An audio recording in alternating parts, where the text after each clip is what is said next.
vou-vos falar sobre o nosso conferencista de hoje, o Sr. Capitão de Fragata Batista Cabral. O Sr. Capitão de Fragata Batista Cabral ingressou na Marinha, na Escola Naval, em 1990, tendo terminado o seu curso em 1995 com o estágio de embarque na corveta Augusto Castilho, navio onde permaneceu como chefe do Serviço de Comunicações. Em 1996, destacou para a corveta Oliveira e Carmo, onde permaneceu até 1998, como oficial navegador. Nesse ano, iniciou o seu curso de pilotagem na Força Aérea Portuguesa, com o estágio de voo na Academia da Força Aérea, em avião chiqueiro. No seu curso, efetuou a pilotagem básica na Esquadra 101, a voar TB-30 Epsilon, e a pilotagem de helicópteros na Esquadra 552, em Alberto 3. Permaneceu mais 2 anos em inteligência na Força Aérea, como copiloto dos helicópteros SA-320 Puma, na Esquadra 751, que é a esquadra da Força Aérea encarregue da busca e salvamento, tendo efetuado, sobretudo, missões de busca e salvamento, evacuações médicas, exercícios de transporte tático e distração em ambiente hostil. Em 2001, regressou à Marinha, onde iniciou a sua qualificação em Lynx MK-95, no Centro de Instrução de Helicópteros da Esquadrilha de Helicópteros da Marinha. Terminou a sua qualificação em Lynx em 2002 e depois efetuou o seu primeiro embarque entre 2004 e 2006 como piloto do destacamento de helicópteros número 13, Matrix Flight, a bordo da fragata Porto Real.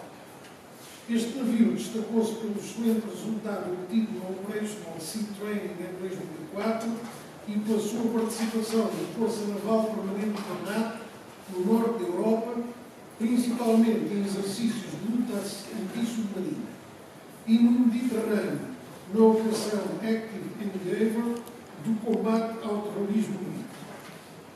Entre 2008 e 2010, embarcou a bordo da fragata Álvares Cabral, como chefe do destacamento de helicópteros do Flight Commander, do destacamento de helicópteros número 17, Rogue Flight. Álvares Cabral foi o navio-chefe durante o comando português da Força Naval Permanente da NATO, que se destacou pela sua participação na Operação Ocean Shield, de combate à pirataria na Somália, missão com uma intensidade operacional assinalada. Em 2010, qualificou-se como instrutor de pilotagem de helicópteros no Reino Unido, na Central Flying School, tendo exercido desde então esta função no Centro de Instrução de Helicópteros. Em 2012, voltou a embarcar no Flight Commander do destacamento de helicópteros número 19, Phoenix Flight, novamente a bordo da fragata Porto Real, que se destacou pela sua participação na Operação Atlanta, também de combate à pirataria da Somália, mas sob a égide da União Europeia. Para além destas missões, fez também inúmeros pequenos embarques em exercícios nacionais e internacionais, missões de instrução de aterragens em navios, missões de representação e de combate ao narcotráfico. Entre 2002 e 2015, exerceu o cargo de diretor do Centro de Instrução de Helicópteros e entre 2015 e 2018, de oficial de operações. Atualmente, ocupa o cargo de segundo comandante da Esquadrilha de Helicópteros da Marinha. O comandante Cabral possui 17.000 horas de navegação e 3.500 horas de voo em helicópteros. Ora bem, a par desta atividade como oficial da Armada, ele tem uma paixão e que nos revela aqui, dizendo que desde adolescente se interessa por história militar e, eventualmente, por formação profissional, adquiriu uma grande paixão pela história da nossa aviação naval, a componente aérea da Marinha Portuguesa entre 1917 e 1952. Na última década tem vindo a dedicar-se a pesquisar sobre este tema e desde 2015 que está a produzir um livro sobre as aeronaves da aviação naval, que provavelmente será lançado dentro de um ano por uma editora estrangeira. Contudo, está atualmente a nascer o projeto de editar o mesmo livro em português. Oxalá isto aconteça. Quiçá no âmbito das comemorações do primeiro centenário da travessia aérea do Atlântico Sul em 2022. A sua paixão pela aviação naval o impulsionou a frequentar um mestrado em História Marítima para adquirir ferramentas que lhe permitissem efetuar uma abordagem científica às suas investigações. Espera-se que ainda este ano vá defender a sua tese, intitulada Aviação Naval, das suas origens ao desaparecimento de Sacadura Cabral. Tem já vários artigos publicados na revista Mais Alto, na revista da Armada, nos Anais do Clube Militar Naval, sobre as origens e história da aviação naval, com especial incidência para a sua participação na guerra aérea. E foi através de um destes artigos que descobrimos a existência do Sr. Comandante e lhe fizemos logo o convite para ele aqui vir fazer uma das suas conferências. Finalizando, o Comandante Cabral tem 47 anos, é casado, tem 2 filhos, o João com 16 anos e a Catarina com 12. A família tem residido sempre em Setúbal, a sua cidade de origem. Portanto, está apresentado o nosso conferencista de hoje, a palavra é sua. Vamos só membros da direção do Instituto Bardo Novo Guzmão, Sr. General, Sr. Almirante, excelentíssimas senhoras, senhores, caros amigos. Eu faço questão de começar por agradecer ao Instituto Bardo Novo Guzmão este convite que me foi interessado para fazer uma palestra que, para além de ser um grande privilégio e uma honra, é também um grande prazer. Eu já tive a oportunidade de assistir a boas palestras sobre a história da aviação aqui nesta casa, mas esta é a primeira vez que o vou fazer aqui a partir do público. E ainda para mais sobre um tema, conforme podem calcular, com o qual me identifico bastante. Mas é também um tema que, na minha opinião, deveria ser um bocadinho mais conhecido do que é. Nós, portugueses, já temos muito bem realizado na nossa memória coletiva que, enfim, na proporção dos nossos recursos, o nosso país participou ativamente na Grande Guerra. Mesmo apesar de ter havido uma evolução muito positiva nestes últimos anos no conhecimento que temos sobre esta participação, ainda temos alguns conceitos e ideias que não estão inteiramente corretos. E um destes é a percepção que nós temos que a Grande Guerra foi uma coisa que apenas aconteceu longe de nós, foi uma coisa que apenas aconteceu ali, em Alila, no Revuno. Muitas vezes esquecemos, e se calhar na maioria dos casos até desconhecemos, que nós tivemos guerra aqui em casa. Os submarinos alemães, os U-Boat, trouxeram-nos a guerra para a porta de casa. Tivemos aquilo que foi chamada Frente Atlântica. Não tão intensa como o fronte europeu ou os cenários africanos, não pretendo sequer comparar, mas tivemos aqui alguns episódios que nos obrigam a refletir sobre questões de defesa e segurança. Notem que Ponta Delgada foi bombardeada, o Funchal foi bombardeado, Lisboa foi minada, foram fundadas dezenas de navios nas nossas águas, morreram centenas de homens nesses afundamentos, tivemos uma crise muito grave de subsistência, sobretudo em 1917, como consequência da guerra submarina. E acabamos também por nos esquecer, ou desconhecer, que tivemos muitos combatentes a tentar fazer frente a esta ameaça. Homens que combateram com uma grande dignidade, com uma grande coragem, um espírito de missão e, contrariamente, se calhar, àqueles que estavam fora, estavam motivados para aquilo que estavam a fazer. E dentro deste grupo de combatentes ainda há um grupo, ou um subgrupo mais peculiar, mais desconhecido, que são os aviadores navais. Homens que, enfim, uma coragem extraordinária, eu diria se calhar um bocadinho quase a roçar a loucura, lançavam-se para o mar em condições em máquinas extremamente frágeis, como se dizia, pau e travo, em condições de segurança que hoje seriam impensáveis. E eles tinham consciência disto, e isto nos impediu de cumprirem a sua missão até com algum espírito de aventura. E é sobretudo para preservar a memória destes combatentes desconhecidos que é o objetivo desta minha palestra. Não só portugueses, também tivemos entre nós franceses e americanos, certo que a defender os interesses dos seus governos, mas acabaram por dar também um contributo para a nossa defesa coletiva, por isso julgo ser justo também fazer uma referência a eles. E assim, para abordar este tema, eu iria começar a fazer uma breve síntese de como é que surge a aviação nas marinhas no início do século XX, como é que ela evolui durante a Grande Guerra, como é que surge em Portugal o conceito de utilização de aviação contra submarinos e depois de uma forma um bocadinho mais compartimentada a ação de cada uma das 3 unidades aéreas que tiveram operações na Grande Guerra. O Centro de Aviação Marítima de Lisboa, português, o Centro de Aviação Marítima de Aveiro, francês, e a primeira companhia aeronáutica do Corpo de Fuzileiros norte-americano que operou a partir de Ponta Delgada. Depois, no fim, haverá sempre o tradicional período de perguntas e respostas, no qual estarei à vossa disposição para esclarecer qualquer coisa que não tenha sido claro na apresentação ou uma dúvida relacionada com o tema que queiram me colocar. Assim, sem mais demoras, tal como aconteceu para os exércitos, foi o potencial de observação das máquinas voadoras no início do século XX que cativou a atenção das marinhas em aviação. Mas, contrariamente aos exércitos, que deram logo começar a constituir as suas forças de aviação a partir de 1909, 1910, as marinhas tiveram de esperar por 1912 até o hidroavião estar num estado de desenvolvimento que permitisse a sua utilização operacional. Isto porque, nesta época, o hidroavião era a única aeronave que tinha condições mínimas de segurança para não só operar em ambiente marítimo, como até ter uma operação minimamente eficiente a partir do navio. Agora, este começo um pouco mais tardio vai fazer que, quando arrebenta a guerra em 1914, a aviação naval, ou marítima, como era mais utilizada até na altura, esteja numa fase muito embrionária do seu desenvolvimento. As poucas marinhas que tinham aviação têm unidades minúsculas, com um caráter muito experimental e são um conceito de emprego, digamos, bem definido.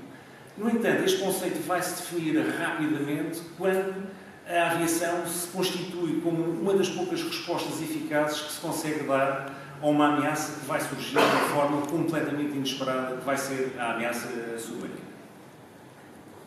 Bem mais do que o avião, o submarino tem o seu desenvolvimento completamente menosprezado.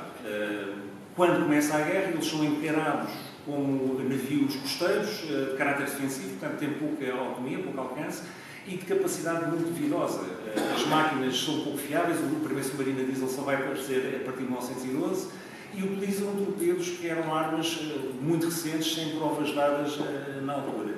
Mas, curiosamente, a marinha que até menos acreditava em submarinos, a marinha alemã, é exatamente aquela que vai ter êxitos extraordinários logo nos primeiros meses de guerra. De forma que, quando entramos em 1915, já tinham conseguido afastar das suas águas as unidades navais da Royal Navy, e isto abriu-lhes espaço para se lançarem numa guerra de corso contra a navegação mercante aliada. Isto é preocupante por 2 aspectos. Primeiro, porque os aliados, em particular a Inglaterra, dependem completamente do abastecimento marítimo, e segundo, porque não existiam nem armas nem táticas de luta anti-submarina. Agora, aquilo que já se sabia, até decorrendo das poucas experiências que são feitas antes da guerra, é que o hidroavião é um excelente meio de detecção e ataque contra submarinos. Isto porque, pelo facto de voar em altitude, vai ter um alcance visual muito superior ao observador do navio. E, por ser um objeto mais pequeno, o submarino vai conseguir, inclusivamente, detectá-lo antes dele próprio ser detectado. O que, associado à velocidade, vai permitir o avião atacar o submarino antes de este terminar o ciclo de imersão. Aqui tenho que fazer um parênteses. Embora eu esteja aqui a utilizar o termo submarino, não é tecnicamente correto. Estamos a falar de submersíveis, ou seja, essencialmente eram navios torpedeiros que navegavam constantemente à superfície, com uma capacidade de navegar em imersão muito limitada, que era, na grande maioria dos casos, apenas utilizada para se evadirem quando eram detectados. Seja como for, são estas características dos submersíveis e dos hidroaviões que vão, a partir de 1915, definir a aviação naval essencialmente como uma aviação de hidroaviões de luta anti-submarina.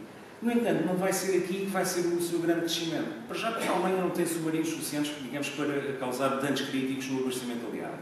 E até também, na sequência do afundamento do Lusitânia, que quase traz os Estados Unidos para a guerra, os alemães vão refriar bastante a atividade dos seus submarinos. Aquilo que eles não vão parar é o desenvolvimento e a construção de submarinos. E quando chegamos a finais de 1916, a Alemanha já tem uma quantidade tal de submarinos que caem na tentação, digamos assim, de os utilizar estrategicamente. Ou seja, vão definir ou vão fazer aquilo que se chama a guerra submarina sem restrições. Isto contrariando muito a ética da guerra, vão decretar uma zona de guerra em torno das costas aliadas e declarar que todos os navios que entram naquela zona são afundados sem aviso. Isto, tal como eu disse, para além de contrariar a ética da guerra naval, tem um risco acrescido, ou um grande risco, de trazer nações neutrais para a guerra, muito em particular os Estados Unidos. Mas os alemães calculavam que se conseguissem afundar 600 mil toneladas de navegação inglesa por mês, ao fim de 6 meses, a Inglaterra tinha de se render e eles ganhavam a guerra. E mesmo que os Estados Unidos entrassem em guerra, em 6 meses não tinham tempo nem para treinar e projetar um exército para a Europa. E o que é facto é que as contas alemãs não estavam nada mal feitas. Eles, efetivamente, nos primeiros meses, têm este nível de afundamentos e ainda está para se saber bem o quão perto a Inglaterra teve de se render. Aquilo que não há grandes dúvidas é que a luta antissubmarina passa para o topo da prioridade das nações, em particular dos ingleses. E é então aqui que vamos ter o grande período de crescimento da aviação marinha, portanto, da aviação das marinhas. E é neste paradigma e neste contexto que Portugal vai criar também a sua aviação naval. Quando a guerra arrebentou em 1914, o mais próximo que nós tínhamos de aviação militar tinha sido uma lei promulgada em maio desse ano, que criava, de jure, uma escola aeronáutica militar. Portanto, que seria uma escola onde, conjuntamente, o pessoal do Exército e da Marinha iria se especializar em diferentes áreas da aeronáutica. No entanto, a edificação desta escola só avança em agosto de 1915, com a abertura de um concurso para oficiais do Exército e da Marinha que se queiram especializar em pilotos, portanto, obter o seu brevet, para futuramente constituírem o corpo de instrutores da Escola Aeronáutica Militar. Da parte do Exército foram 9 oficiais, da parte da Marinha apenas 2 e 2 candidatos improváveis. O guarda-marinha António Caseiro, da classe de Administração Naval, portanto, uma classe mais dada a contabilidade e administração financeira, e o outro, um oficial da classe marinha, mas já com quase 35 anos. Passa a expressão, cuidado já para ter juízo. Estou a referir, obviamente, ao famoso Sacadura Cabral. Em ambos os casos não são conhecidas as motivações.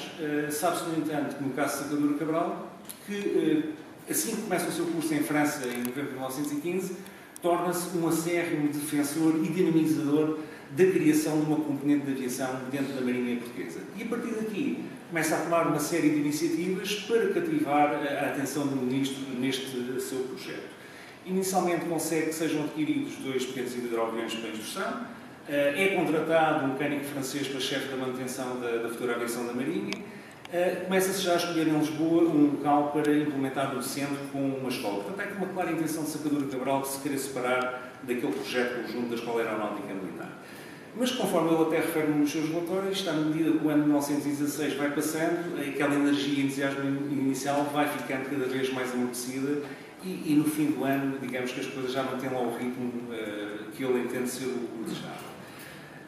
Contudo, no final de 1916, em dezembro de 1916, vão ocorrer uma série de eventos quase em simultâneo que vão alterar completamente este contexto, nomeadamente o facto dos submarinos alemães cada vez com mais alcance, cada vez cruzarem mais as nossas águas e, inclusive, atingir as nossas ilhas atlânticas. E há aqui um ataque que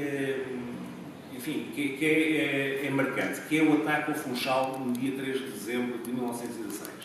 Neste dia, o U-38 conseguiu entrar na Baía do Funchal, torpedear e afundar 3 navios aliados que lá estavam, bombardear a cidade com a sua artilharia e afastar-se sem ter tido uma resposta minimamente eficaz da nossa defesa costeira. Isto vem mostrar claramente ao nosso governo, ou pelo menos dá a percepção ao nosso governo, que nós não só estamos completamente vulneráveis à ameaça submarina, como vamos também ser um alvo deles, o que é extremamente preocupante para um país que tem quase exclusivo da economia marítima, quer fosse para a recepção de matérias-primas, por exemplo, o trigo, ou até mesmo a economia de subsistência com a atividade pescatória. E também em Portugal passa bem então para o topo das prioridades a luta antissubmarina. É também nesta altura, ao que tudo indica, por iniciativa pessoal, que um aviador naval francês, o primeiro-tenente Maurice Leroux, entrega na nossa embaixada em Paris uma proposta para Portugal implementar um sistema de vigilância com aeronaves muito semelhante àquilo que estava a ser feito em França nesta altura. Esta proposta sai do Ministério dos Negócios Estrangeiros para o Ministério da Marinha e o Ministro da Marinha vai entregá-la a Sacadura Cabral. A Sacadura Cabral dá um parecer sobre ela. E isto vai dar a Sacadura Cabral a oportunidade de ele fazer aquilo que é exímio, que é, de uma forma muito subtil e inteligente, conseguir transformar os seus projetos pessoais em projetos do governo. E Sacadura Cabral vai, então, basear-se muito na credibilidade, eu diria mesmo subestimada, que um estrangeiro tinha. Vai dizer, sim, Sr. Ministro, este plano que este estrangeiro está a propor é o ideal para nós termos um sistema de defesa eficaz rapidamente, e vai propor, ou vai sugerir que nós façamos à França uma proposta para implementarmos este sistema de vigilância em conjunto com os franceses. Porque da parte portuguesa ia ter a grande vantagem de reduzir drasticamente os custos, e da parte francesa também iria dar a vantagem aos franceses de permitir proteger a navegação aliada, sobretudo a francesa, que navegava, portanto, de Gibraltar para o Golfo aliás, do Mediterrâneo para o Golfo da Biscaia. O Ministro da Marinha, o Comandante Azevedo Coutinho, vê com muito bons olhos esta proposta de Sacadura Cabral e a prova disto é que lhe entrega imediatamente uma verba de 500 mil francos para edificar, portanto, a capacidade da aviação da Marinha, inclusive ir à França fazer a aquisição de material aeronáutico e participar também nas negociações com o governo francês. E tal como o Sacadura Cabral previa, os franceses acolheram muito bem, agora com algumas alterações, a proposta portuguesa de implementar um dispositivo de vigilância. E temos assim, no dia 21 de junho de 1917, que é assinada uma convenção entre os dois países, muito baseada na proposta inicial da ARUI, para montarmos então um sistema de vigilância aérea. Esta pressupunha a instalação de 3 centros de hidroaviões, cada um com 8 hidroaviões, um no norte, outro no centro, outro no sul, e um centro de dirigíveis, porque os dirigíveis podiam se afastar mais da linha de costa, portanto permitiam uma patrulha mais em profundidade. E cada centro, portanto, com uma área de patrulha atribuída.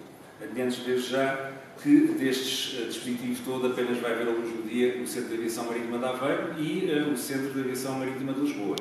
Embora tenhamos começado a construir na Ilha da Colatra o Centro do Algarve, este nunca ficou concluído antes da guerra, e o Centro de Dirigíveis, a construção de infraestruturas era uma responsabilidade nossa, mas só para terem uma ideia, só um hangar de dirigíveis dava para montar todo um centro de hidroaviões, portanto, esse nem sequer chegou a arrancar.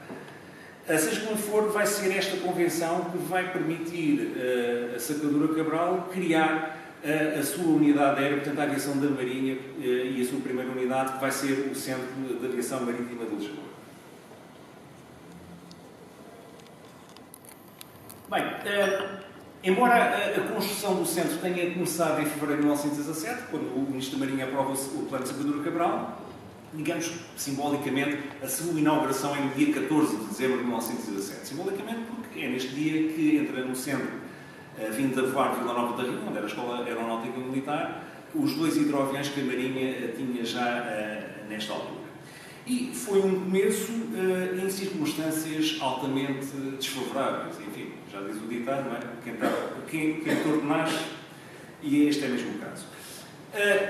Principalmente porque na semana anterior tinha ocorrido uma alteração radical no contexto político português.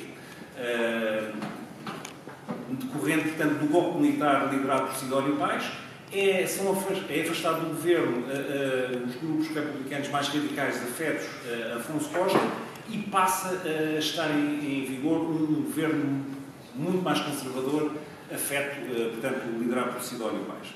Este governo caracteriza-se por ser um governo antiguerrista, portanto, não apoiava o esforço de guerra ou era contra a participação portuguesa na guerra. Para além disso, era um governo que tinha uma particular desconfiança relativamente à Armada.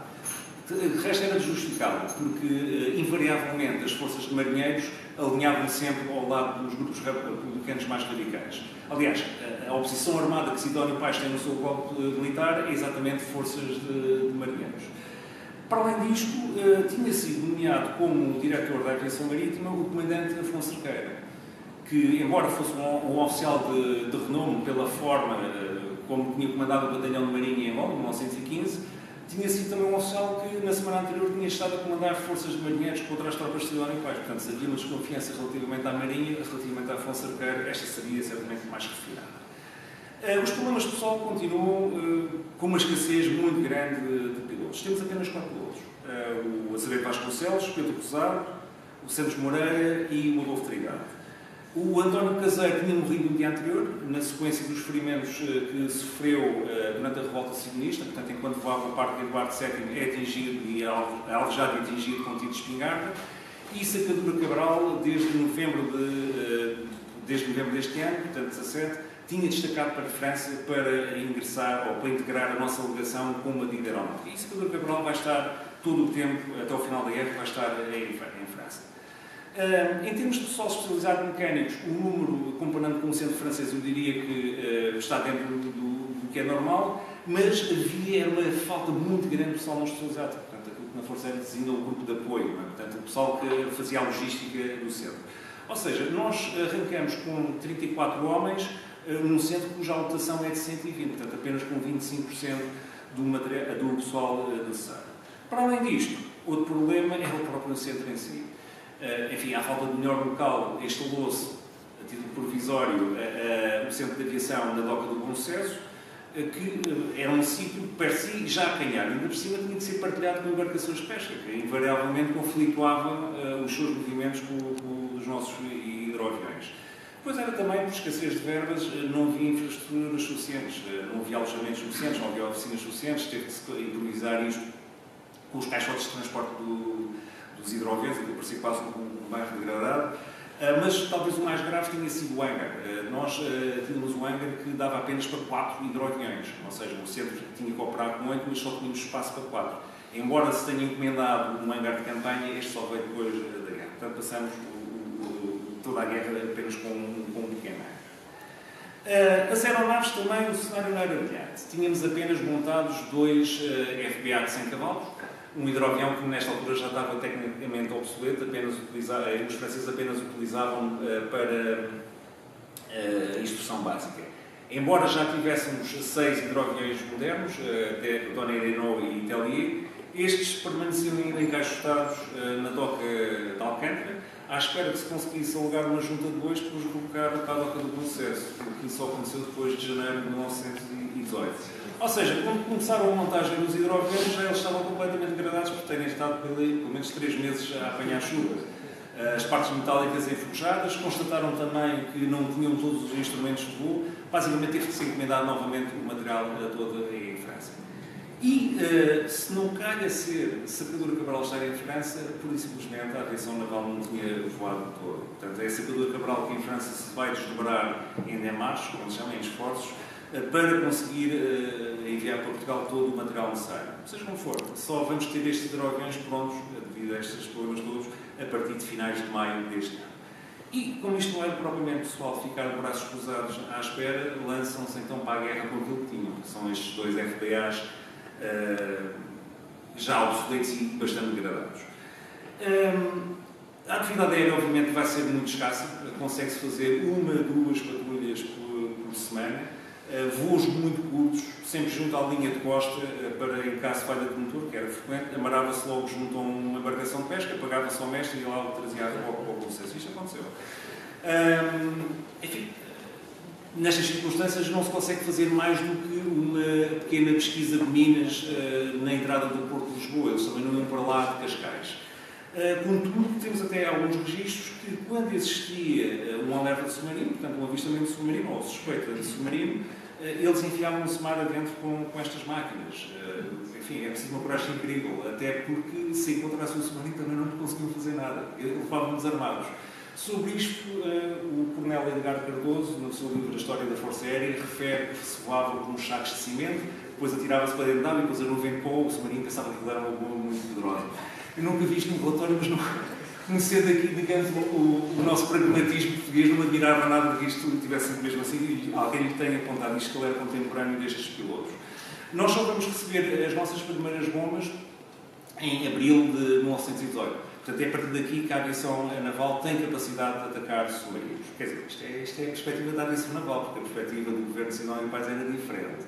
Que era, ok, agora tenho aqui uma unidade aérea do Afonso Cerqueira com capacidade de bombardear Lisboa. Portanto, isto certamente foi o que esteve por trás da ordem para entregarem as coletas das bombas no arsenal do Exército.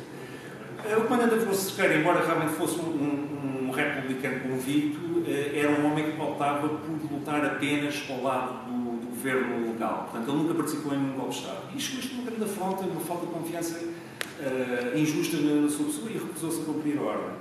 Claro, isto nos tempos da Primeira República, recusou-se a cumprir, no dia seguinte é preso e exonerado do seu comando. E o comando vai então agora passar para o Tenente Pico Mesquita. Um primeiro-tenente tinha chegado há 2 semanas de França, acabado de ser brevetado, e agora de repente passa ele a ser o homem do ano e vai ser ele a dirigir a aviação naval até ao final da guerra. Aqui também marca-se um período de transição, portanto, a partir de junho, finais de maio, temos então os hidroaviões modernos montados, não mais do que 4, seja como for, vai-se conseguir ter uma atividade melhor. Consegue-se fazer 2, 3 patrulhas por semana, patrulhas que se afastam já para o largo, são patrulhas em secção, portanto em parelha, vão mais cada vez. Os voos duram 2 horas entre o cabo entre o cabo da Roca e o cabo especial, mas apesar do aumento significativo da atividade, ainda está bem aquém daquilo que seria desejável. Aquilo que se pretendia era fazer uma patrulha diária, ou 2, ainda ter uma secção em alerta para responder a um avistamento de submarino. Mas para isto é preciso 4 hidroaviões, ou seja, 4 operacionais, aliás, 8. 4 operacionais e outros 4 em reserva ou manutenção, que com 4 aeronaves no mar é impossível. Portanto, apesar de tudo, ficamos bem aquém daquilo que é necessário. Seja como for, consegue-se, efetivamente, manter a tal parelha de alerta que saiu sempre que a meteorologia o permitia. No entanto, também se observa pelos relatórios que grande parte dos avistamentos, e ocorreram bastante, uns 10 em 1918, ou suspeitas de avistamentos, na sua grande maioria são falsos alarmes. Confundem submarinos portugueses com submarinos alemães, e inclusive temos combates aguerridos contra baleias a pensar que são submarinos. Há, no entanto, um destes alertas, o de 23 de agosto, que realmente andou aqui um submarino, porque há relatos depois de afundamentos neste dia. Saiu então, nesta manhã,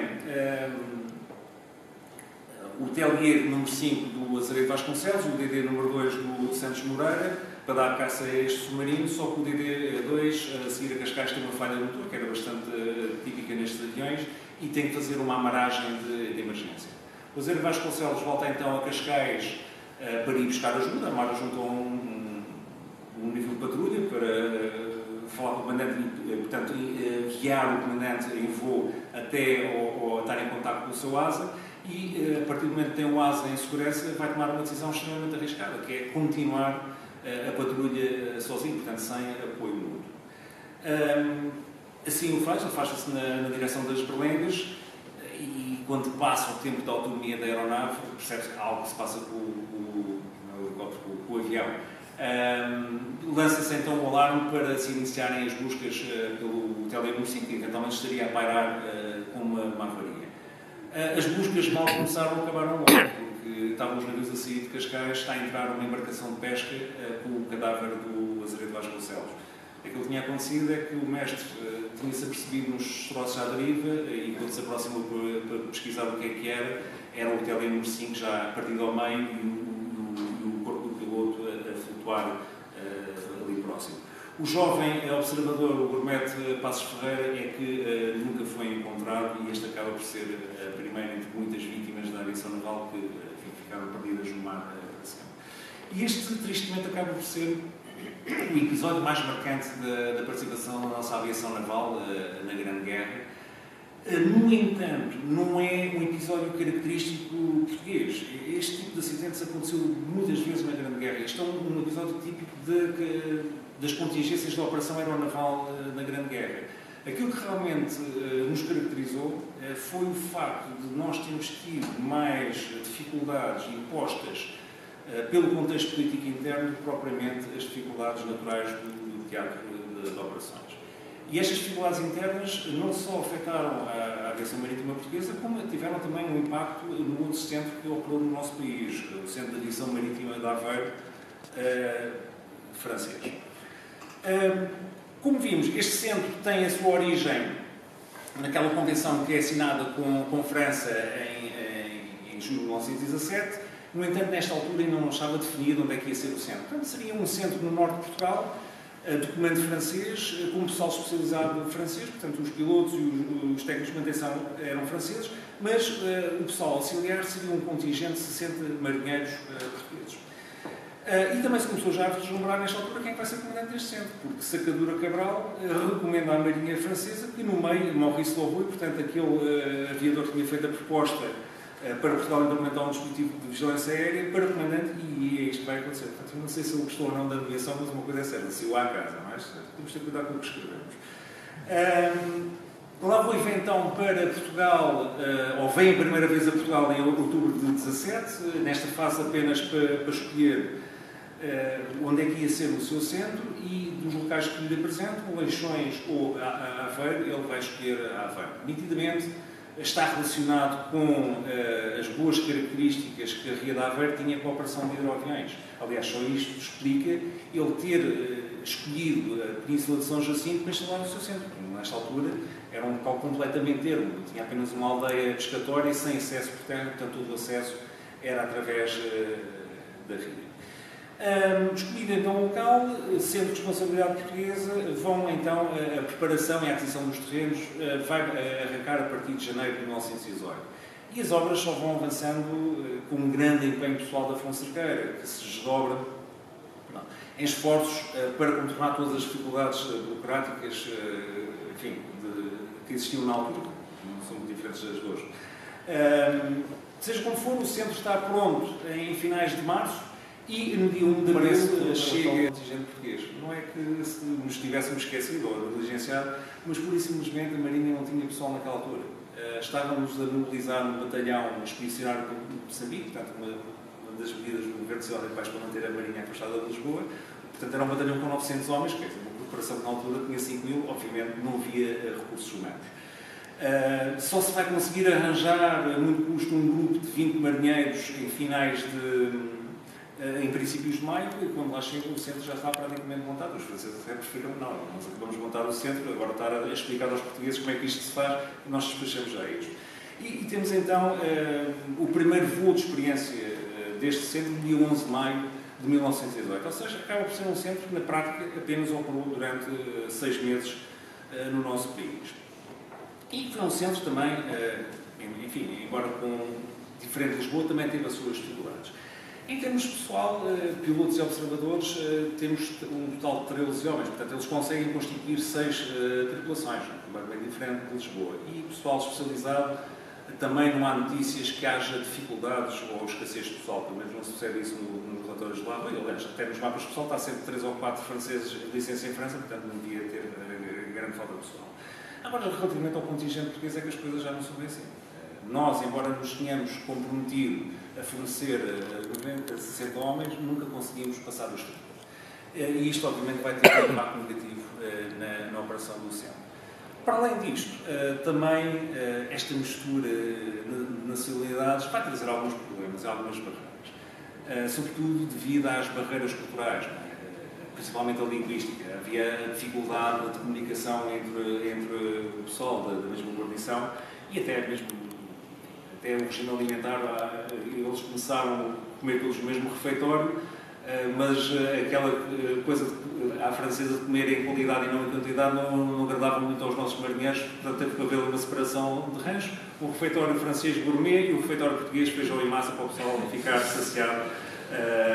Isto agradou bastante ao Lavoy, porque eles suspeitavam que havia ali 2 ou 3 portugueses com sífilis e que eles afastados dos franceses. Também vamos ter alguns registros de problemas disciplinares, na minha opinião pessoal, não diferentes, nada de extraordinário. O único que se calhar saiu um pouco fora do padrão é ali para setembro uma queixa de Lavoy a informar a Marinha Portuguesa que as praças de serviço ao fim de semana por simplesmente ausentavam-se do centro para irem para as tabernas de São Jacinto. Portanto, se houvesse algum alerta, não havia ninguém para lançar os hidroaviões ao mar. Este acaba por ser o ponto mais baixo das relações, mas nada de grave, aliás. Ele é muito hábil a gerir aqui estes problemas, não só com os marinheiros portugueses, como também com a sociedade civil de Aveiro. Obviamente, num centro destes suscita muita curiosidade, então os aveirenses entendiam que podiam ir lá passear ao centro ao domingo para visitar aquilo e ficavam muito enxofrados quando lhes diziam que não podem estar ali aquele mar militar. Quer dizer, falta eu, português, estar a ser corrido no meu país pelo francês.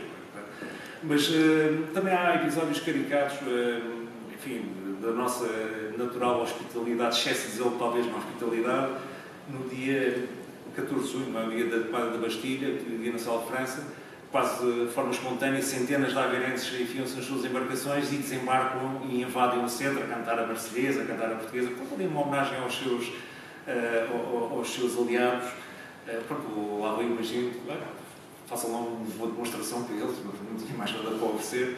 Depois também é oferecido um banquete nesse dia, com discursos muito emocionados.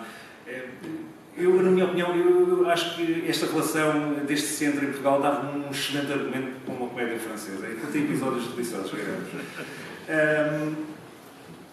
Seja como for, em termos de instalações, contrariamente a Lisboa, tinha as instalações suficientes. Tudo bem que eram hangars de campanha, as oficinas também eram priorizadas com os caixotes dos hidroaviões, os refeitórios e os alojamentos eram palheiros dos pescadores, mas tinham as instalações suficientes. O problema era ali, sobretudo, a areia que interferia com as aeronaves e tinham que estar sempre resguardadas no hangar, o que limitava ali um bocado a sua operacionalidade. Outra questão era o facto do centro estar um pouco disperso ali pela Ria de Aveiro. Portanto, o centro era em São Jacinto, mas o comando era no Farol da Barra, portanto, na outra margem, e o pessoal acabava por se alojar ali em casas alocadas em torno da região. Em termos de atividade operacional, aliás, antes disso, em termos de hidroaviões, tal como Lisboa, tem a mesma quantidade, mas tem hangar para ter todos os hidroaviões montados. Portanto, eles tinham 7 hidroaviões da Oneirenon, era um avião do Socorrente em França, não era um avião que primasse muito pela sua qualidade de construção. Enfim, no tempo da guerra aquilo era feito literalmente às 3 pancadas. E tinham também 2 Le Pen, portanto, um hidroavião já com maior alcance, embora este só tenha sido utilizado para as últimas semanas da guerra. Normalmente tinham ali 5 hidroaviões montados, portanto, permitia-lhes ter uma atividade aérea completamente diferente de Lisboa. Eles conseguiam, eu não conheço os dados todos, mas aqueles que conheço indicam que eles faziam um voo diário, portanto, uma patrulha diária. Para além das patrulhas, tinham também as escoltas, portanto, faziam escoltas a navios franceses que navegavam nas nossas águas. A sua área de operação andava ali mais entre a Figueira da Foz e Leixões, não sei muito disto, e tinham também, claro, também tiveram alguns alertas. Aliás, esta vai ser a unidade aérea, a única das 3 que tiveram operações, que vai ter ações contra submarinos alemães. Há 3 registros. Um é no dia 11 de maio, que, segundo reza a tradição oral de Aveiro, estes hidroaviões afastam um submarino alemão que se preparava para atacar batalhões, embora não vejo referência nenhuma a isto nos relatórios de La Rue. Agora temos mais 2 interações confirmadas em setembro.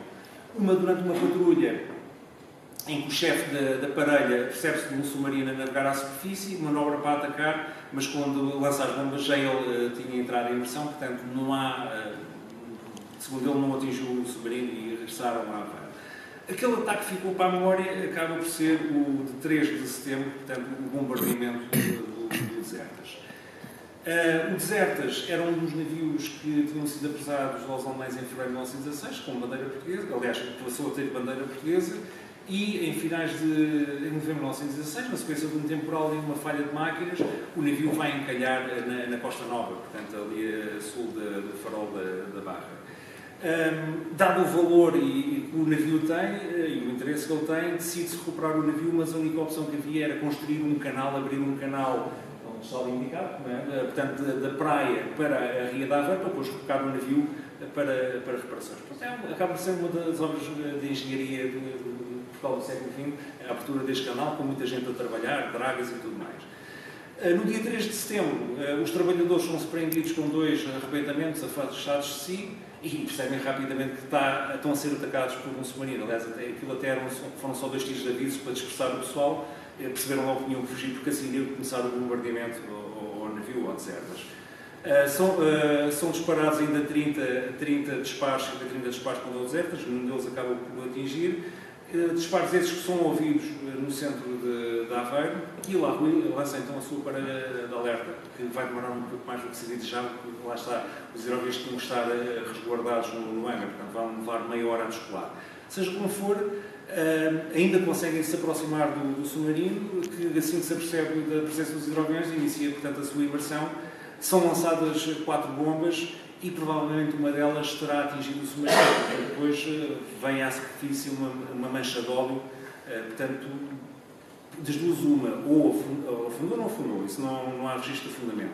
Ou atingiu realmente o submersível, ou então é uma das táticas que depois veio-se a saber que os homens utilizavam, que era mandar detritos para a superfície para dar a impressão que tinham sido afundados. E este, digamos que acaba por ser a única ação mais intensa de hidroaviões no nosso país com U-boats, que é também muito característico da pouca dissuasão, digamos, que a aviação tem na Grande Guerra. A aviação contra os submarinos só vai realmente ser eficaz na Segunda Guerra Mundial. Ou seja, a presença de um centro não foi suficiente para dissuadir o submarino de fazer aquilo que entendeu. No final da guerra, este centro depois vai ser vendido aos portugueses, por um terço do seu valor calculado, vai constituir o Centro de Aviação Naval de Aveiro até 1935, daí para a frente a Escola de Aviação Naval Almirante Gá Coutinho, e a partir de 1952 até 1923 foi uma base da Força Aérea com várias designações, e desde 1923 que está no Exército, ou seja, curiosamente, é a única unidade militar portuguesa que já passou pelos 3 ramos e mais uma que é a Marinha Francesa. De facto, tem sido, o Regimento de Infantaria 10, que agora são os proprietários do centro, tem marcado e feito um bom esforço para a preservação da sua história. E, finalmente, temos o último centro, que ainda não fiz referência a ele, a primeira companhia aeronáutica dos Marines. Não fiz referência a ele porque este surge num processo completamente desagregado daquela convenção que é estabelecida em Portugal e em França. Este tem origem, ou está muito relacionado, pela forma como os americanos olham para os nossos Açores na Grande Guerra. De resto, não é muito diferente daquilo que é hoje. Ou seja, eles olham para os Açores como a sua primeira linha de defesa no Atlântico. E quando os Estados Unidos entram na guerra em abril de 1917, eles têm a convicção, talvez hoje, enfim, é discutível se na altura era ou não fundamentada, que há o risco dos alemães invadirem os Açores para, a partir daí, lançarem ou montarem uma base de submarinos para lançar ataques diretos contra os Estados Unidos. Portanto, entendem que têm que instalar uma base nos Açores, não para defender os Açores, mas para negar os Açores aos alemães. Os ingleses acham que isto não faz sentido nenhum, não há necessidade nenhuma, é impossível os alemães invadirem os Açores, e pedem aos americanos para colocarem os navios na costa da Irlanda. E os americanos não, ou nos deixam instalar uma base nos Açores, ou nós pomos os nossos navios todos na costa dos Estados Unidos a defender o nosso país. E ainda para mais, enfim, decide-se também instalar um centro, não um centro, mas um depósito de carvão em Ponta Delgada. Coincidência, no dia em que está lá um navio da Marinha Americana de transporte de carvão, Ponta Delgada é atacada por um submarino, o 155. E acaba até por ser este navio americano, o Orion, que repele o ataque com a sua artilharia. E isto ainda aumenta mais a convicção dos americanos. Nós não só vamos construir uma base, como vamos construir uma base importante, portanto, com destroyers, artilharia de costa e aviação. E os ingleses, pronto, lá autorizaram. Reparem que os portugueses não são tidos nem achados destes processos. Os portugueses não sabem que vão ter uma base americana nos Açores quando chegam aos destroyers americanos. Enfim, o alto comissário dos Açores escreve, ou telegrafa, não sei, aqui para Lisboa, e a solução, olha, autorizam os americanos a ficarem. Também a nossa dissuasão era o que era. Seja como for, esta base, no seu esquema de defesa, para além dos destroyers, que fariam as patrulhas e que salvaguardavam ou negavam, neste caso, os Açores ou os alemães, vão também ter uma companhia de artilharia de costa, dos fuzileiros, com peças de 175 mm, portanto, bem superior àquilo que nós tínhamos na nossa defesa costeira, bem superior à dos próprios submarinos, e também uma unidade de aviação. vai ser a First Aeronautic Company. First porque é mesmo a primeira. Tal era a importância que os americanos davam a isto. Okay? Vamos já pôr a nossa primeira companhia da aviação dos Marines nos Açores, porque de certeza que há de haver ali ataques de submarinos todos os dias. Vai pôr já lá todo o material e o pessoal da aviação, que tem logo o seu primeiro voo de experiência no dia 16 de fevereiro de 1918. Ou seja, este é o primeiro dia que os Açores vem um voo de avião. Esta unidade tem características completamente diferentes, posso dizer, é a americana, tem tudo a dobrar. Tem 12 pilotos, outros tantos observadores, portanto conseguem fazer 12 tripulações, e entre pessoal auxiliar e técnico tem 120 homens, portanto 4 vezes mais que Lisboa, 2 vezes mais que os franceses. Eles inicialmente têm este contingente todo, não se suspeita que vão ter muita ação, mas chega ali a julho, percebem logo que afinal aquilo não ia ser tão intenso como eles estavam a pensar, acabam por dividir praticamente a companhia a meio, e metade vem para a Europa, para outras unidades, ficam apenas 80 homens até ao final da guerra. E em termos de instalações, eles vão se instalar também em hangares e instalações de campanha junto ao Forte São Brás, dentro do porto de Ponta Delgada. Enfim, este tipo de situação, reparem, em termos de, passa a expressão, o melhor de todos acaba por ser de Lisboa, que é a Alvenaria, todos os outros eram hangares de campanha. Isto é como na Grande Guerra, estas bases, elas, quer na aviação naval, quer na aeronáutica militar, bases de campanha. Em termos de aeronaves, estes vão estar equipados com aviões Curtiss, são hidroaviões mas flutuadores, o que era um grande problema, sobretudo aqui no Mar dos Açores, mesmo dentro do Porto, as condições de mareta eram muito agressivas para este tipo de aviões e há vários registros dos flutuadores se partirem. A partir de setembro, estes aviões começam a ser substituídos pelos Curtiss, o HS-1, que era um hidroavião de casco, e particularmente bom hidrodinamicamente, tinha um muito bom casco, muito resistente. Em termos de missões, a missão mais importante que eles fazem é a qualificação de pilotos. Isto é curioso, que eles chegam aos Açores, vão para as operações, os pilotos ainda não estão qualificados, ainda só feito ali um curso básico, enfim, são lançados nas patrulhas e depois já quase alguns 3 ou 4 meses da operação é que vão fazer o seu exame final. É claro que passaram todos, não dava para mandar o pessoal para trás depois de terem estado a voar tanto tempo, porque não iam chumbar. Para além disto, faziam patrulhas com uma grande intensidade, contrariamente à doutrina francesa, portanto, que era a patrulha em parelha, estes voavam sozinhos, portanto, os aviões voavam sozinhos, afastavam-se 25, 30 milhas de Ponta Delgada, andavam sempre ali na zona e regressavam, outras vezes amaravam com falta de combustível, faziam mal os cálculos ao combustível, porque eles não tinham um indicador de combustível. E acabou por ser, digamos, apesar de tudo, uma atividade completamente diferente daquela que se verificava quer em Lisboa, quer em Aveiro. Em média faziam 130 voos por mês. É verdade que os voos eram só uma aeronave, mas mesmo assim, e proporcionalmente, isto é 4 vezes mais do que Lisboa e 2 vezes mais do que Aveiro. Portanto, eles têm uma capacidade logística, sobretudo em termos pessoal, completamente diferente do que tínhamos aqui no continente.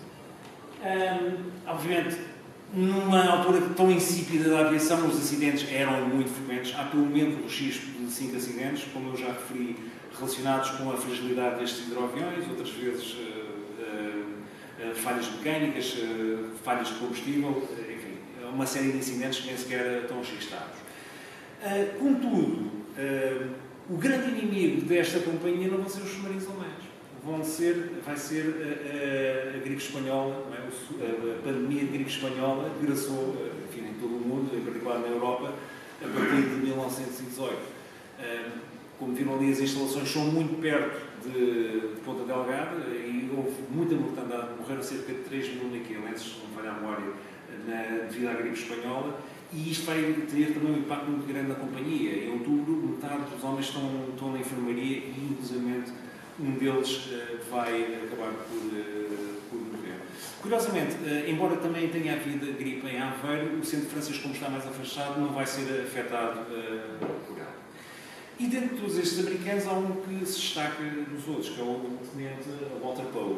Destaca-se porque este homem ele deixou-nos um diário, o seu diário da sua presença em Ponta Delgada. Era um jovem de 24 anos, filho de um banqueiro de Chicago, que se alista nos Marines, na aviação dos Marines, para ele ia ter mais ação. Vai todo entusiasmado para os Açores. Quando chega aos Açores, fica deslumbrado com a beleza natural das ilhas, mas depois é curioso ver o aborrecimento deste americano no Ponta Delgada de 1918, e quando chega ao fim da guerra já está em desespero. O Tenente Poe também vai ser o único americano, ou o único desta companhia, que vai ter um contacto com o submarino. Acha ele. Ele, numa das suas patrulhas, apercebe-se ali de um bando de golfinhos com gaivotas à volta, acha que é um submarino, sobrevoa aquilo, efetivamente vê um vulto de água, faz um ataque, lança a bomba não explode, regressa para avisar aos outros, nesse dia passa-se o dia todo à procura de submarinos. Por experiência pessoal, e olhando para a descrição que ele faz, é que ele era uma baleia. E eu digo isto no século XXI, também já confundi submarinos com baleias, com radares e sonares e tudo, e não é muito difícil. Portanto, ele, no fim ao cabo, acaba por... se calhar até foi uma forma de ele se entreter, porque ele andava ali um bocado aborrecido. Infelizmente, este rapaz também vai ser a única vítima mortal desta companhia. Tristemente, a uma semana de acabar a guerra, de uma amaragem em Ponta Delgada, lá está, vai partir os flutuadores neste avião, que vai dar uma cambalhota, ele fica inconsciente e morre afogado. Acho que, no fundo, deixou-nos este testemunho excelente do que era a vivência destes homens em Ponta Delgada. O centro é desmobilizado em finais de 1918, a companhia vai para os Estados Unidos e é desmobilizada, o centro ainda fica mais uns meses, que vai ser o ponto de apoio à primeira travessia americana em maio de 1919, e depois vai passar para Portugal. Enfim, este foi o panorama da nossa aviação, aliás, da aviação naval, não só portuguesa, mas de outros países do nosso país, ou nas nossas águas. Eu diria que isto foi tudo um bocado inconsequente. Talvez o termo seja... A aviação na Grande Guerra não tem a eficácia que se julga que ela iria ter contra o submarino. Ela só vai ter esta eficácia na Segunda Guerra Mundial. Aquilo que se conseguiu criar foi toda uma geração de homens que ganhavam coragem para voar sobre o mar, que depois da guerra, quer seja por não quererem ser desmobilizados, quer seja por quererem continuar ligados à aviação, impulsionaram todo um desenvolvimento extraordinário que houve no entre-guerras, das grandes travessias atlânticas, a explorar, a voar sobre o mar, a explorar novas rotas aéreas, novas técnicas de navegação, e este acaba por ser o grande contributo.